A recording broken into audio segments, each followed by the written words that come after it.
وعلیکم سلام. خالد عمر په نامه یو ورور پوښتنه کوي چې ایران کې کوم افغانان یا مسلمانان ورونه چې دي هغوی دپاره حلاله د شویګانو څنګه ده؟ محترمه ګورئ تاسې دې ټکي ته فکر وي حلاله د اهلي کتابو څنګه ده؟ یعنی د یهودو ګوره د کافران چې دي یو هغه دي چې پخواني آسماني کتابونه مني، یو هغه دي چې مشرکان دي لکه هندوان، روسان، چینایان. د دوی حلاله بالکل حرامه ده ځکه دا وثنیان و مشرکان دي.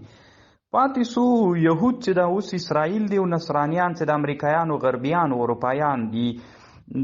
قرآنن د دوی حلاله جایزه ده. وطعام الذین اوتوا الکتاب حل لکم. دغه آیات نه ایسته، خو علما اوس وایي چې اهل کتاب مشرکان ګرځېدلي دي، په خپل دین نه دي پاتې. که کوم مشرک اهل کتاب اوس هم په خپل دین پاتې وي، په موسی علیه السلام او د هغوی حلاله جایز ده، او چې کله نه یې پاتې د هغوی نه صحیح کېږي. نو اوس شویګان خو بیا محترمه د اسلام په دین کې لا داخل دي.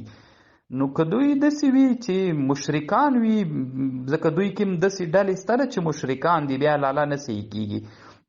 او که صرف د تفضیل مسله بیا دومره مشکل نه لري، نو دا هلته هغو علماو نه پوښتنه وکړئ چې هلته ایران کې د شویګانو هغه اعتقادات ورته معلومیږي، ورباندې پوهیږي. که صحابو ته د عایشې رضی الله عنها د افک قصه وایي چې دا صحیح ده، علي صاحب ته خدای وایي، معبود ورته وایي، وایي چې قرآن 10 پارې نور هم پاتې ده. دغسې شیانو باندې خو دوی بیا کافر ګرځېږي محترمه، بیا مرتدین دي، د دوی هغه بیا نه صحیح کېږي حلاله. او یا د الله د نوم سره د علي رضی الله عنه نوم په حلاله باندې وایي، بیا هم نه صحیح کېږي. الله دې ښه لره.